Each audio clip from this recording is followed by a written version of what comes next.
উসমান রাদিয়াল্লাহু আনহু ধনী ছিলেন কিনা। তো নবীর কাছে গিয়ে বলছেন যে আমার ধন সম্পদ খুব বেশি বাড়ছে, ইয়া রাসূলুল্লাহ আপনি সম্পদ একটু কমানোর দোয়া করেন তো আমার জন্য। চিন্তা করা যায় মানুষ এমন দোয়া কেউ করবে এই যুগে? আচ্ছা, নবী সাল্লাল্লাহু আলাইহি ওয়াসাল্লাম বললেন তুমি উটের পিঠে গাধার পিঠে খাওয়া দাওয়া করো, ঠিক আছে, খাওয়া দাওয়া করো। তো তিনি খাওয়া দাওয়া করেন। এখন কয়দিন বলতে কতদিন আল্লাহ ভালো জানেন, তিনি এসে বলছেন ইয়া রাসূলুল্লাহ আমার তো সম্পদ আরো আগের চেয়ে বাড়তেছে, দেখি আপনি কি দোয়া করলেন, সম্পদ তো আরো বাড়া শুরু করেছে এখন। তখন তিনি বলছেন যে তুমি যখন খাও তখন তোমার হাত থেকে যদি খাবার পড়ে যায় তুমি কি করো? তিনি বলেছেন আমি আমার হাত থেকে খাবার যদি পড়ে যায়, একটা দানাও যদি পড়ে যায়, আমি উটের পিঠ থেকে নেমে সেই খাবারটাকে তুলে পরিষ্কার করে তারপর খাই। উসমান রাদিয়াল্লাহু আনহু এত ধনী মানুষ, তিনি প্রতিবেলায় 100 মানুষকে খাওয়াতে পারেন, কোনো সমস্যা নেই। তিনি একাই তাবুকের যুদ্ধে 30,000 সৈন্যের দায়িত্ব নিয়েছেন।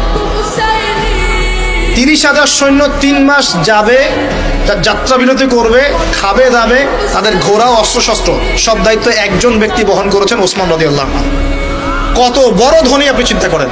উনার মতো ধনী কোনো পররাষ্ট্রমন্ত্রীও নাই পৃথিবীতে এখন পর্যন্ত, কোনো বিশ্ব নেতাও নাই ওনার মতো ধনী, এখন কেউই নাই। আর উনি কিন্তু তার এই ধন সম্পদ সুদের মধ্য দিয়ে অর্জন করেন নাই, তার ধন সম্পদ দুর্নীতির মধ্য দিয়ে অর্জন করেন নাই। তার ধন সম্পদ তিনি কিন্তু এই যে অন্যের সম্পদ অন্যায়ভাবে দখল করে অর্জন করেন নাই। তিনি সম্পদ অর্জন করেছেন বৈধ পন্থায়, হালাল ব্যবসা করেছেন নাকি না? এই যে আমল, তো নবীজি বলছেন যে তোমার আমল যদি এমনই হয় তাহলে তোমাকে আল্লাহ পাক সম্পদ দিবে না, কাকে সম্পদ দিবে? মানে তুমি আল্লাহ পাকের যে সম্পদ রিজিকের যে শুকরিয়া আদায় করো, কৃতজ্ঞতা প্রকাশ করো যে আল্লাহ আমাকে ভালোবেসে রিজিকটা দিয়েছেন, আমার হাত থেকে পড়ে গেছে, আমি তুলে খাই।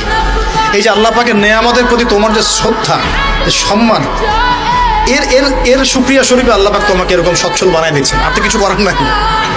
তো উসমান রাদিয়াল্লাহু আনহুর মতো ধনী হতে কোনো সমস্যা আছে? তিনি কৃপণ ছিলেন না, তিনি আল্লাহ পাকের নেয়ামতের শুকরগুজার ছিলেন।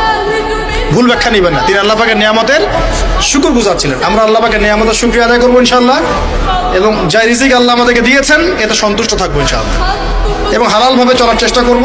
আল্লাহ পাক আমাদেরকে ধন দিলে সেই ধন সম্পদ যতটুকু আমার পরিবারের জন্য প্রয়োজন, বাড়তিগুলো আমরা আল্লাহর পথে দান সাদাকা করবো ইনশাআল্লাহ। আল্লাহ পাক আমাদের সবাইকে আল্লাহর রাস্তায় দান করার তৌফিক এনায়েত করুন, আমিন।